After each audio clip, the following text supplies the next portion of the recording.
the the concept of Elon Musk participation in politics, home and abroad, is mere citizen participation into politics and into world affairs. It takes a time when an individual can channel the grievances of the whole world into a political platform. You might hate or like Elon Musk, and he is speaking for the voices of the oppressed. And you might define that oppression differently. And sometimes the majority itself can be oppressed, and sometimes the minority is oppressed. And sometimes the oppression is not the people, it's the ideology that it's being drained or drilled. It's being drained out or drilled into the people. And the politics of the world is changing, and we are moving from a unipolar to a multipolar system. And in all, Western politics is shaped by economics. Western politics is shaped by capitalism. Western politics is shaped by free movement of good and people and services. And Western politics is shaped by faith, the right to believe and worship. For all those are good for business and good for capitalism. And there was a time with liberal politics, and when liberal politics dominated, they had their time and they messed it up. They became so elitist to the extent that it takes a billionaire or the richest person in the world to become a populist, to help liberate the minds of the world from sometimes some people call liberal indoctrination, of demonization, of scare tactics and elitism, and just ignoring the plight of the common person. And the concept of identity politics, where it's easy to say somebody's black or white, or use gender and use all these political iniquities, as I call it. Using political iniquities as a way of governance, ignoring the plight of the human being and the society itself. The liberal concept of, the joy, just trying to create an artificial society from the traditional society. At a point in time, you get a conflict. What naturally was and is, it's tried to be replaced with artificiality, artificial humanity, with concepts that the human being becomes something new, the third element of the human being. It's sometimes it meets resistance, changing humans from biologically, spiritually, psychologically, environmentally. The concept of migration trying to change the natural or the accepted ecology of humans. And then you got changing of the psychology with all these new liberal philosophies, and and changing the body itself to something, a different gender, a different something, and changing the spirituality, society when religion becomes threatened. And so all this sometimes it can be rushed. There's certain things that can be done progressively. Sometimes it's forced and rushed. And the concept of reducing arguments into trolls, into demonizing others. That somebody's a racist, somebody's sexist, and therefore need a Me Too, or somebody's, it's not that these things are not genuine. Certain groups just use this as a way to punish others and make it so difficult to separate facts from fiction, and those who are naturally abused to those who are paid to say they're abused. And,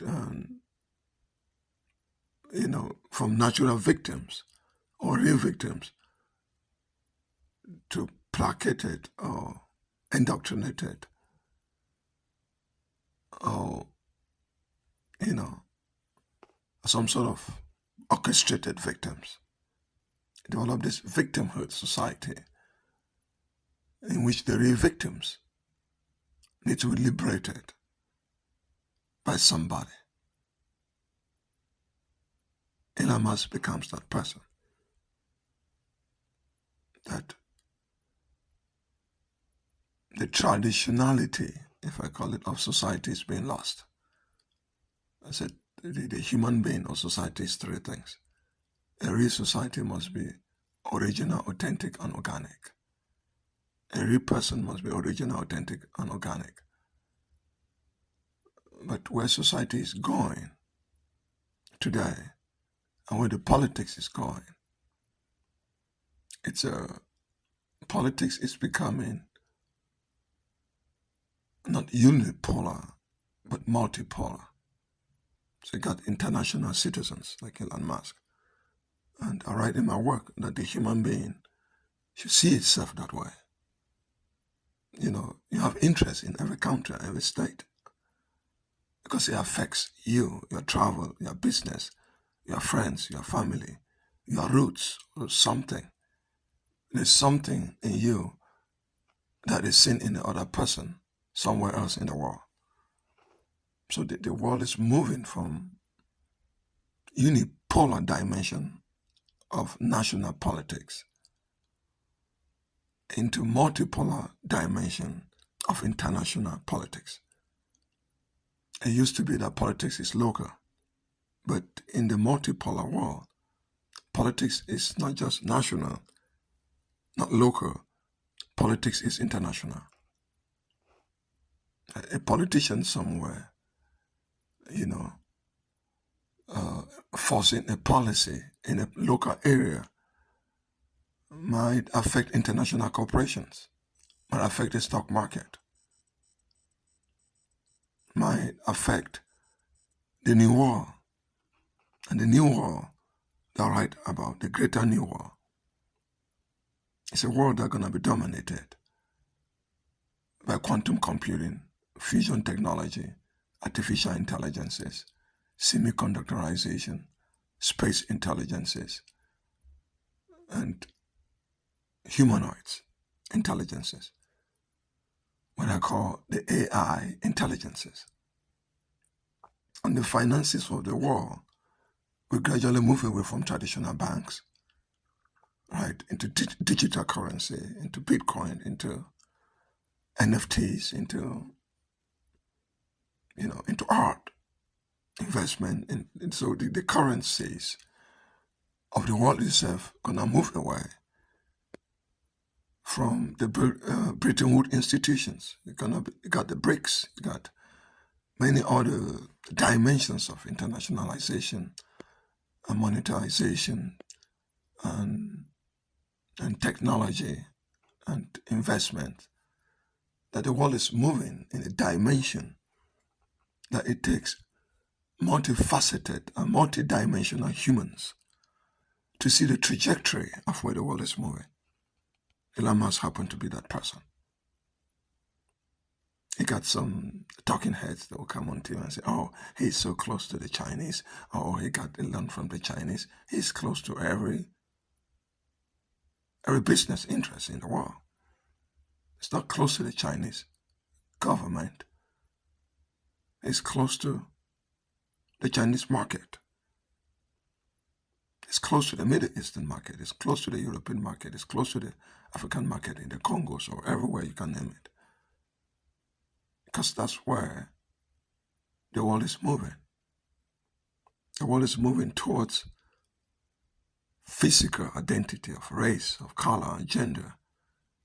And the world is even moving away from a typical national identity as a particular state man from a state woman from a particular country into an international figure, into an international identity, lobbying for the interests of national interest.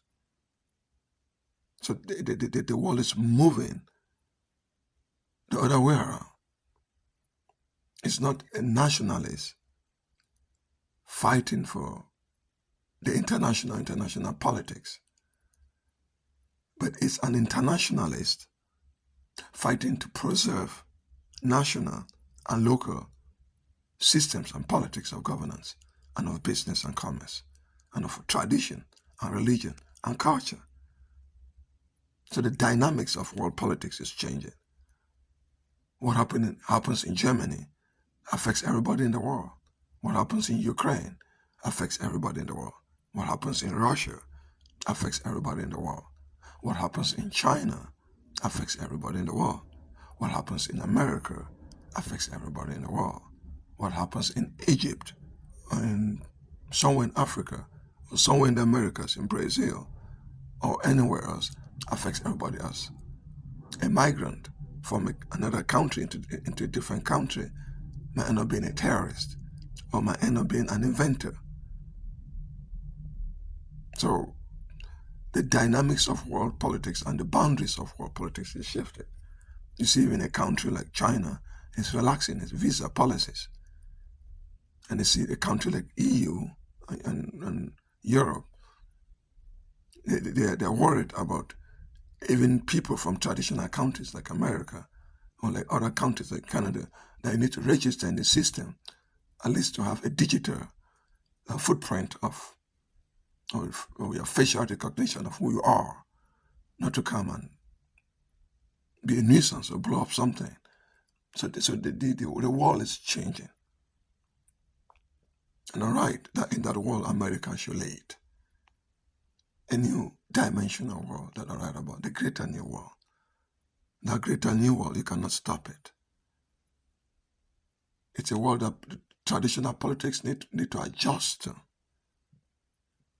That local politicians start to think about international, start to think internationally, not just locally.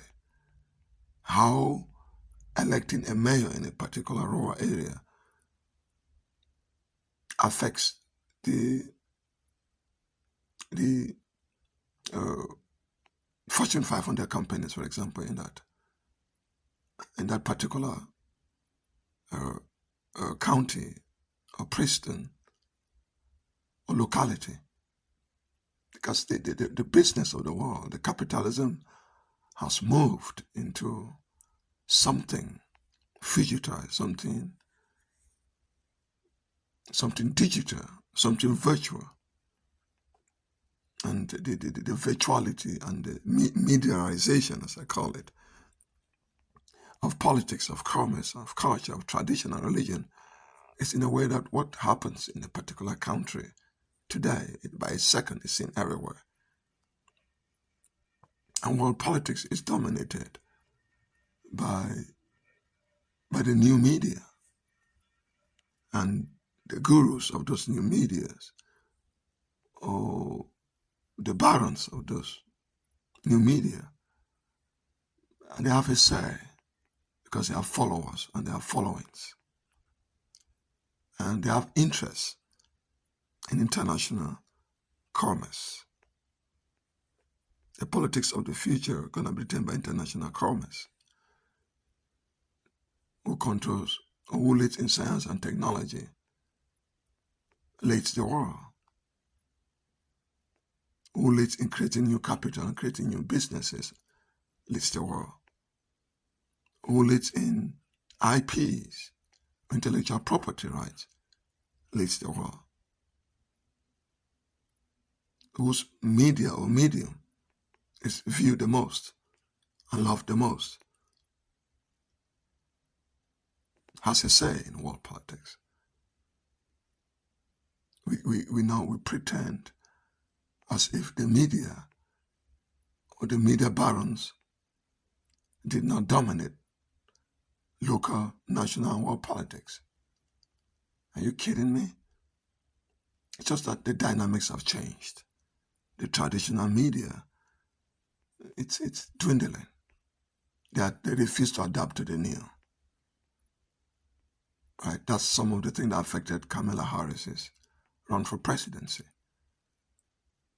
Just a Rogan show or podcast, they refused they minimized it. But that's the new media. Remember on Twitter, on X, people are still refusing to call X X. They still have the burden of themselves to like Twitter and said X, formerly known as Twitter. They are trying to refuse calling XX, because they cannot adjust to that new order, that new way. And X, it's a new company from Twitter. And that Elon Musk of yesterday, the Elon Musk of today. There must be a champion of the world that can channel international politics and international commerce, that can bring people together. There must be that person that can talk to Putin, can talk to Xi Jinping, can talk to Erdogan, right? Can talk to European leaders, can talk to African leaders, can talk to leaders from America, can talk to leaders from the Middle East. There must be those type of figures in the world for the good of the world. You might not like the personality of that person. You might not, as if our own personalities are perfect. But there is some good when somebody has the influence to influence world politics for the good of commerce, the good of business, for the freedom of worship, for the sake of science and technology, to create wealth and health and peace, and for people to be what they want to be. The human being is not an equality being. The human being is a difference being. It means the human being is unique, is intrinsic, is identical to nothing by itself. This political machination of referring to humans by race, by black, white, blue or green, or through gender, what I call the genderization of humans, and the racismization of humans, the racismization of humans, the genderization of humans, and racismization of humans, and religionization of humans. These things are old. I try to coin these words for us to remember that that's what drove the old world. But the new world today is just different. Humans don't like to be seen as physical beings. Humans like to be seen for the IP, the intellectual property right. That's the core of my philosophy, that the being of the being is a being itself, but nothing else. That which you have come to be, nobody else can be.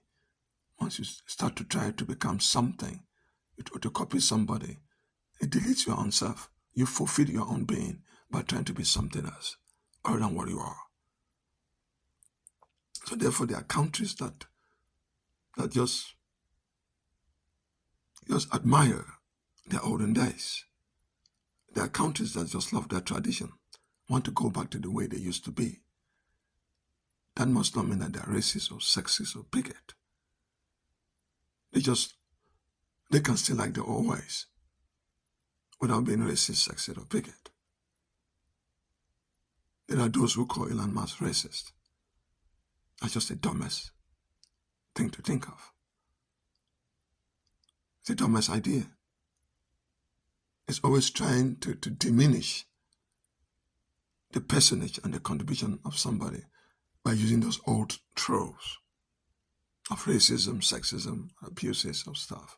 Not that this thing don't exist, but racist, sexist, and bigot are the most awful elements of society. They are the most shallow-minded humans of society that, why would you want to be that? Why you be investing in China, investing in Africa, investing in Europe, investing in the Middle East, investing in everywhere on planet Earth and be racist? What is that? It's belittling a great person, a great mind with some old tropes that only get to satisfy primitive people and low-minded humans. Right? A racist is a racist. You don't need logical science to know a person's a racist. A sexist is a sexist. A bigot is a bigot. Those are just common. It's too common to see. But you cannot impose that on somebody just to diminish them and to destroy them. It used to work. But in the new media today, it doesn't. Because evidence and it's easy to know today as it was difficult to know yesterday. So information is the new currency. Things are not hidden anymore today. So it needs some leaders. It needs faith-based leaders. Right? It needs economic gurus. And it needs some political populists to redirect the world. The world must be saved from itself. They got a lot of disgruntled humans. I need somebody that appears like them or appeals to them to change such people, else the world will be destroyed. It's a lot of grievances. It's a lot of poverty, a lot of misery, a lot of discrepancy between the rich and the poor, and a lot of imposition, oppression, suppression, and depression of humans. Humans need to be liberated from themselves. And we must not be forcing or imposing on people to be what they don't want to be. So you are born to imprint and to impose. When we impose some liberal, I don't like to call it liberal, but that's how they call it. Philosophy and ideology with a lot of hypocrisy and just using identity politics as it. It's not sufficient and it's not necessary anymore. Humans want to be who they are. The humans of today, they want to be liberated from oppressive ideologies. Humans want to be free, to get married to who they want, to live where they want. Humans want to be free, at the same time to follow old traditions, to believe in their God, believe in their way of life, Humans want to be free in their thinking of their own ancestry, of their own heritages. Humans want to be free to go back to reinvigorate. Oh, humans are nostalgic for their own bygone era or bygone civilization, and they hope to bring it back. Doing that must not mean that they are racist, sexist, or bigot. These three destructive triangles must not be what determine what humans do. You can, for example, in America, still preserve the vestiges of all that might be racist and cruel then for the sake of history. That will not mean that you are racist, or you are sexist, or you are bigot, or whatever those things must be that must be imposed on people everywhere. That people want to make a difference. The fear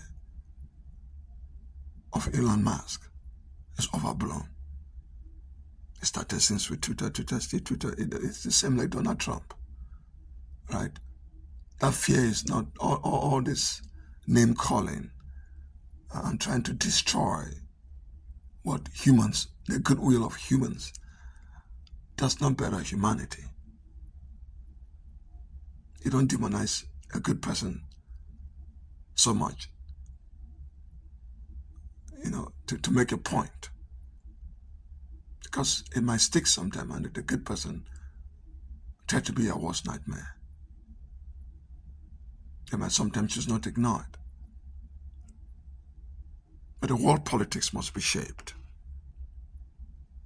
There's so much poverty in the world, so much misery in the world, so much oppression of the humans. The human being is a capitalistic being. You need money, you need resources, you need intelligence, you need information to do things. But this cannot happen when there's terror, when there's unpredictability. In the unipolar system, it worked with the Konangis and the Rockefellers for Ford, and you name it. But in the multipolar, multidimensional world order, in the greater new world, one nation cannot impose itself on every nation anymore. One nation, one political system cannot impose itself on every nation anymore. For a nation to be that important, it needs to go through its own global citizens with international cloud that can talk to everybody, big and small. Elon Musk happened to be that person. He might not know that himself, but as a philosopher, that's the system, that's the world I write about, the greater new world, where people transcend race, they transcend gender, where you got people from multifaceted nationalities, but they believe in ideals of America, and they spread in the world with love, with peace, with soft power, with wealth.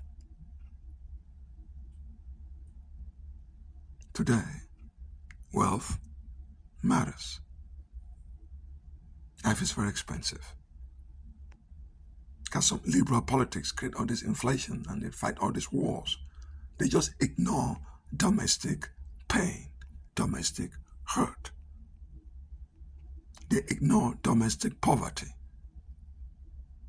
You got dilapidated schools, and what they're teaching the kids is not for the future. You have people creating their own school, homeschooling their own kids, because there's so much that the kids of today must know in order to lead tomorrow or the future. The clash of civilization today is not about people, it's not about race, it's not about gender. It's not about nationality.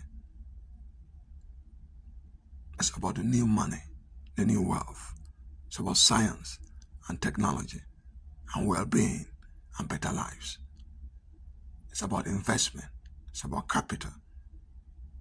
The concept of dominance is fading away. Preserving business routes. The blockchain and the supply chain.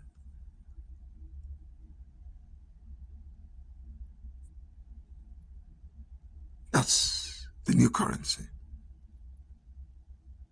The concept of making a counter an enemy. It's fast eroding. When you say China is an enemy, Russia is an enemy. For example, Germany is an enemy, UK is an enemy. Maybe Egypt is an enemy, or America is an enemy, or whatever country you name it. It's getting old. Because within that country, businesses are interlinked, people are interlinked, people through the concept, the world is becoming gradually a visa-free world.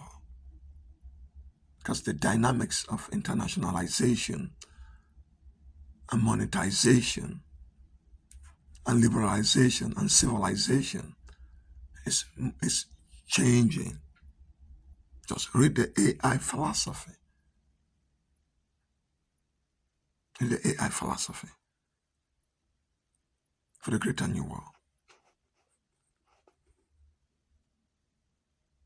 I should have stake in who becomes Prime Minister in Canada, who become Prime Minister in England, who become Chancellor in Germany, who become the next leader in Russia or in China or Indonesia or in Taiwan or in Japan or in South Korea or Egypt or in the Congo or in Cameroon or in Nigeria or in Brazil or in Venezuela or in Peru or anywhere else in the world, or in Saudi Arabia or Dubai or Iraq or Iran or Syria or Turkey or Romania or Hungary.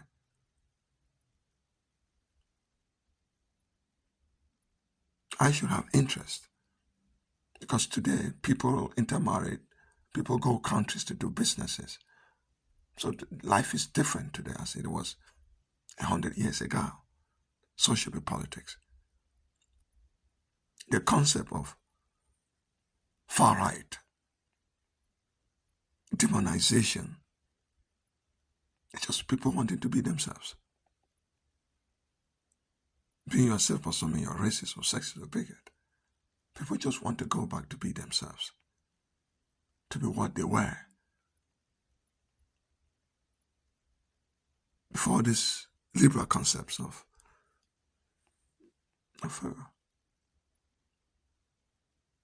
saying what you don't mean and meaning what you don't say, and using humans as pawns to a particular end, that create this type of elite that are detached from reality, and they have all these media networks that just impose on the people what is not, for people to accept their misery and blame it on identity politics. That is all. People don't want it anymore. Look at the Trump administration. It's the most diverse it can be. And diversity must not be color, must not be gender. Diversity of ideas. Diversity of ideas is very important. That's what diversity actually should mean. The diversity of ideas. To have a group think. Because group think is not good. So European politics is suffering from group think. It's the Bretton Woods institution, and after the Second World War and the old dynamics of this world, it did a lot of good. It did a lot of good. But within that, it's They create systems that don't want to change. I use sexism, racism, and bigotry as it. But today somebody can still be those things and still influence world politics. There's always good in somebody. And if the bad in the person, we should try to fix. We should shine light on the good. And when light is shined on the good, that rays or that ray of the good can burn out the bad. The world is changing and should change with it. People need information, but not all are informed. There's so much information, misinformation, disinformation, miseducation. But true information and re-information is scarce. There's the concept of facts and fake and conspiracies. It's just a word game. If I don't like what you're saying, and I said it lacks facts, and I said it's fake, and I said it's a conspiracy, that does not make that which is. No matter what you say, that which is. People are what they are, things are what they are, no matter how you say, or no matter how you call it. A tree is a tree. Many languages can call it differently, but there is that thing that is a tree. A dress is a textile. You might give it all different brands, but the thing of that dress in itself is a textile. That cloth is what that thing is. You can call it Louis Vuitton, Chanel, Prince ZAAR. You can call it whatever brand you want to call it. You can even call it the Banana Republic. But that which is, that's a textile.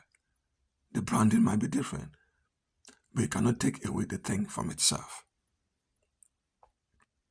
So trying to demonize people and all this scaremongering about people and trying to throw things on those people cannot take away who those people are. So what's my point? It's good to be figuring out what Elon Musk is than what he's not. You waste your time a lot saying what he is not than trying to see who he is and what good he can bring. We have vested interests everywhere in the world. Politics sometimes creates enemies. Politicians are easy to call other countries' axis of evil, and the common person pays the price for it. And businesses suffer. It's easy to create a trade war or throw sanctions left and right for a political aim and for a political goal and for a political end. But the people suffer through gas prices, through inflation, through food prices, and the inability to pay, to send their kids to school, to gas their car, to pay their rent. That the money becomes fiat, valueless. So much money chasing fewer goods. And eggs that used to be sold for $7 is now $35. Eggs. And they take instead of the price of the eggs going down, the price goes up and the advertisement goes up. So much advertised to buy eggs, and the price of the eggs just keep going on. I take egg for example. What about the diapers for children? I went and saw baby formula is $50-something. The prices of things are just tripling and quadrupling. Those are liberal politics. But the lead are good. They come and give you all these placebos, this kumbaya talk. They promise you unity. They promise that we should all get along. What does that mean? We talk about human rights. What human right is it to live and language and die in poverty and misery? What human right is it to live in a society of laziness, entitlement, and victimhood? What human right it is when they take from the rich to give to the poor, and they dilapidate and they take away from the poor that ability to fight for himself? What human right is it when you get segregated society? In the middle of a city, they create homes. They build these, what they call the subsidized homes, that they fail to give those people jobs. And they end up trashing those cities. That it's like you're building prisons within the middle of cities. Because your goal is not to build affordable housing. It is not to build conducive environment of housing. It's to junk people together, and they come with crime. And kids get to suffer, to grow up in abuses and an abandoned society. And why not just help them? Give them the tool to work, better school, free them from dependency, teach them, create a fair opportunity society, not the quarterization system of society, not the affirmative action type of society or DEI type of society. Why should you reduce humans to that? Create a fair society, fair opportunities. Let people work for what they earn and own what they earn, and live in a city and a society in it that is free and secured, where people are freeing themselves and saving their property, and where people can create wealth, create generational wealth, and pass it down to their own kids, where people are free to work hard, earn more, and volunteer and donate their wealth and become philanthropists of their own liking. In a society where the wealthy makes an impact and topple governments around the world and just destabilize systems that create more migration and more poverty. And then you try to become a hero and give yourself medals for escalating and exacerbating what you have created, as if the world is not seeing it. Sometimes people become so plastic than humans that they create these illusory systems, or that they live in this utopia of societies that they are not in touch with reality. And they're in the real world. The majority of the world is suffering. And real people are suffering. Real people need help.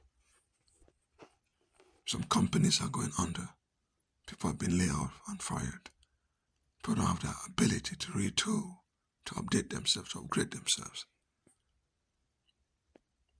Right? So much news, so much media. It's not meant to help humanity. It's not meant to help people themselves.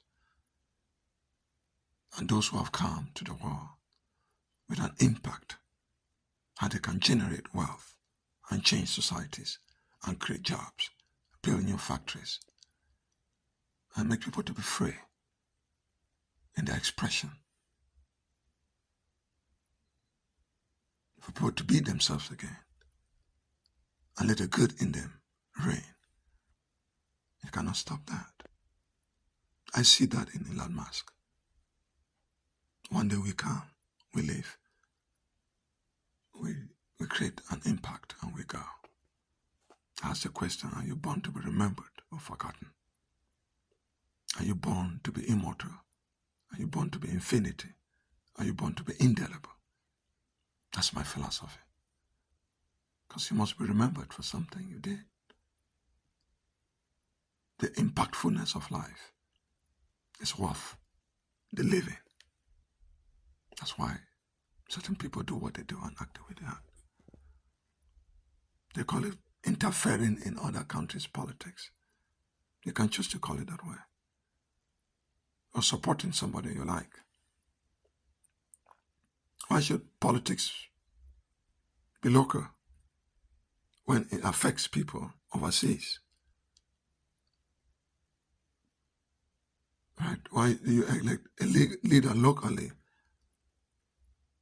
whose policy is going to affect people overseas and people internationally? So those international people should have say in your politics, not just in the world.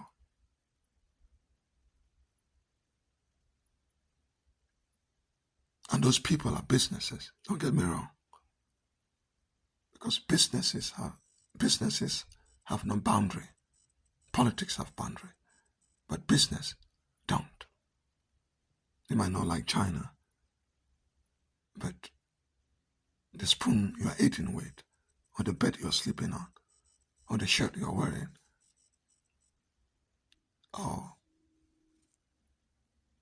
the car you're driving, a part of it might come from China. You might not like Mexico, but the car you're driving comes from Mexico. You might not like Africa, but the gold or diamond you so cherish comes from Africa. You might not like the Middle East, but the gas you put in your tank comes from the Middle East. You might not like somebody. It's different from not liking a country. And today it's different from not liking a business.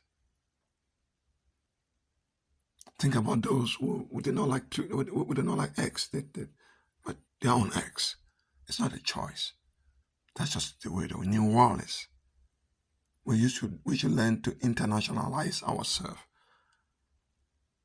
in order to better localize and nationalize ourselves. Let me say it again.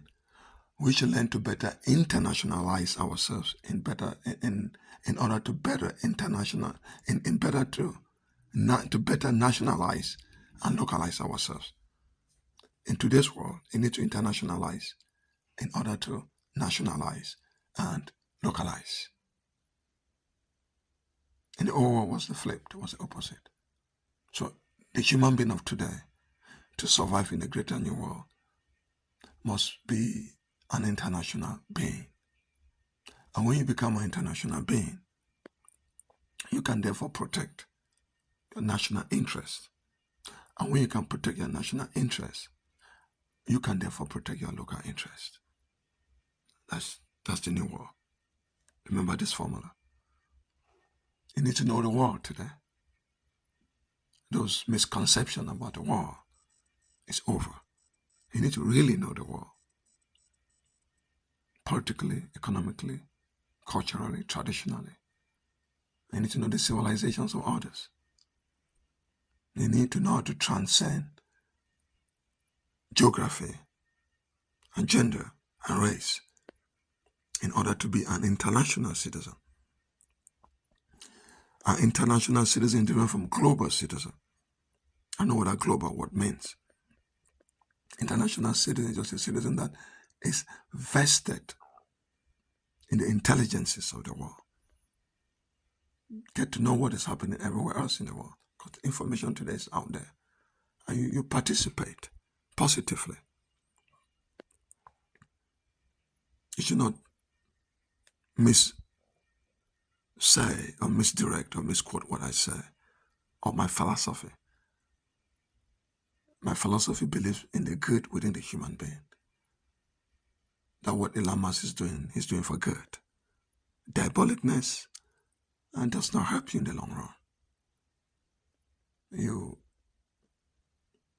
don't create an empire that you self-destroy. That does not make sense. It's the evil within the human being that destroys itself and burns everything it has made. As an intelligent human being, you can only be good. People can say you're bad, but you can only be good. The good within is that which prospers.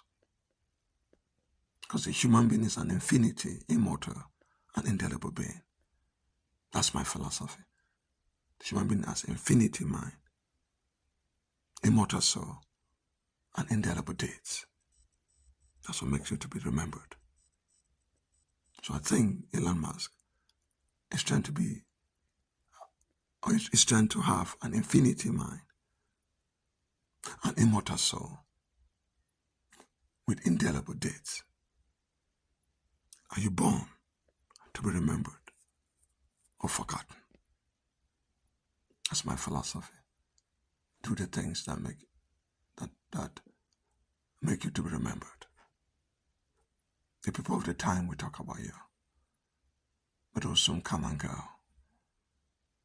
And your infinity, immortal, and indelible, and indelibility of being cannot be forgotten, but remembered. Say it again. Human being is born with what I call the three eyes. The human being is born to be an infinity being, the mind, an immortal being with immortal dates, and that date should be indelible. Infinity mind, immortal soul, indelible dates. That's what transcends the human.